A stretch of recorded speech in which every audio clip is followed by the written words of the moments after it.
Deposition Techniques for Protective Hard Coatings slide deck.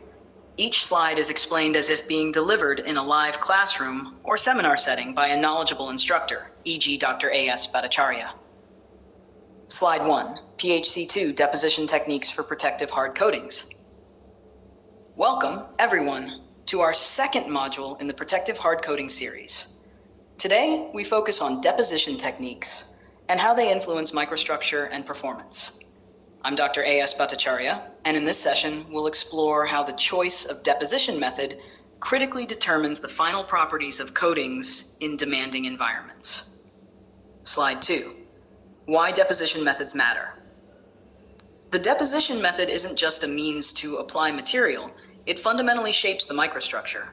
Properties like grain size, adhesion, and residual stress are heavily technique dependent. Applications span industries, from cutting tools and aerospace parts to biomedical implants, each demanding specific hardness, wear, and corrosion resistance. Slide 3. Classification of deposition techniques. Deposition methods fall into three categories. 1. Physical methods like PVD, sputtering, evaporation. 2. Chemical methods like CVD, thermal, plasma enhanced. 3. Wet chemical methods such as sol gel and electrodeposition. Each offers unique advantages depending on the coating requirement. Slide 4, physical vapor-vapor deposition, PVD. PVD involves vaporizing material in a vacuum, which then condenses on the substrate. Common techniques include sputtering and thermal evaporation. The coatings produced are dense, with high adhesion, but are mostly limited to line-of-sight deposition. Sputtering process, PVD. In sputtering, energetic plasma ions strike a target material, dislodging atoms that travel to the substrate and form a film. Reactive sputtering adds gases like nitrogen to form compounds such as TIN. Parameters like pressure and gas mix can be finely tuned for coating quality. Slide 6, continuation of PVD methods, likely a visual or schematic, since slide title missing. Narration. This slide likely illustrates the sputtering mechanism or compares it visually to evaporation. Take note of ion bombardment directions, target erosion patterns, and substrate positioning. These affect uniformity and stress. Slide 7, evaporation, PVD. Here, material is vaporized using heat, either resistive heating or electron beam, and condenses on the substrate. While it's simpler and suited for soft metals like Al or Ag, coatings can be less dense and adhere less robustly than sputtered films. Slide 8, chemical vapor deposition, CVD. CVD relies on chemical reactions of gaseous precursors at elevated temperatures. The reactions occur on a heated substrate, producing solid films. Thermal CVD uses heat alone, while PECVD employs plasma to reduce the required temperature, ideal for temperature-sensitive substrates. Slide 9. Thermal CVD. Thermal CVD typically exceeds 800 and is suited for forming hard carbides like Se and TiC. PECD operating at 3,400 degrees enables deposition of materials like SiO2 or DLC with less thermal damage, important for electronics or polymers. Slide 10, sol gel deposition. Narration. The sol gel process uses metal alkoxides undergoing hydrolysis, forming a gel that is dried and heat treated. It's a low-cost, scalable method for coating large areas. You'll find it used in anti-reflective coatings and corrosion barriers. Slide 11, electrodeposition. This electrochemical method reduces metal ions from an electrolyte onto a substrate. It's commonly used for metals, oxides, and hybrids. Its strengths lie in simplicity, scalability, and ability to coat complex 3D shapes at room temperature. Slide 12, comparison of techniques. Here's a summary. PVD, medium temp, costly, yields dense hard coatings. CVD, high temp, costly, good for carbides, nitrides. Sol gel, low temp, low cost, best for oxide-based layers. Electrodeposition, low cost, room temp, great for metals and oxides. Slide 13, influence on coating properties.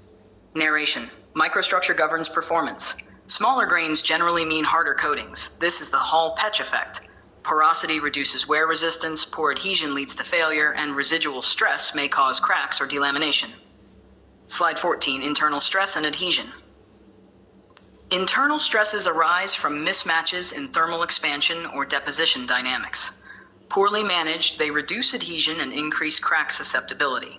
Proper stress control is crucial for long-term reliability.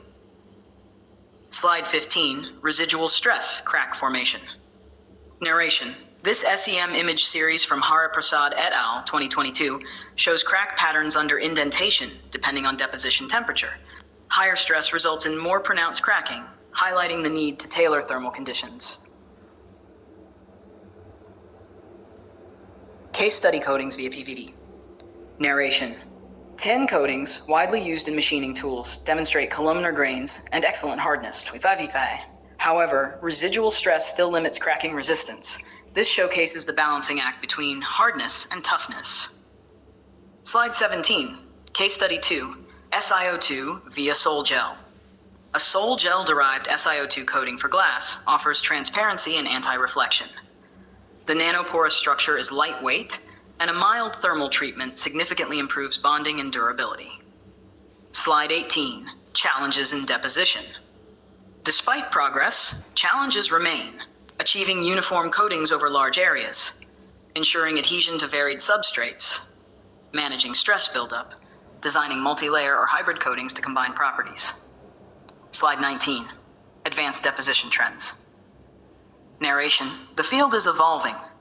ALD offers atomic scale thickness control. Hybrid methods, like CVD-PVD, combine advantages. Nano-layered coatings are emerging for thermal and wear barriers. Green coating routes emphasize energy-efficient and eco-friendly processing.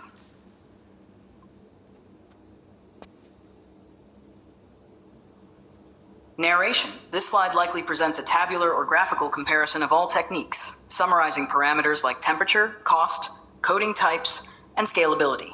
It's a helpful reference for selecting appropriate deposition strategies. Slide 21, Summary. In conclusion, deposition technique dictates performance. Whether it's PVD for dense films, CVD for conformal layers, Sol Gel for simple oxides, or electrodeposition for cost-effective solutions, your choice matters. Remember, grain size, coating density, and stress are the three pillars of coating reliability. Slide 22, References. For further reading, I recommend texts by Vossen and Kern, Oring, and Maddox, alongside the latest research from journals like Surface and Coatings Technology. These provide a robust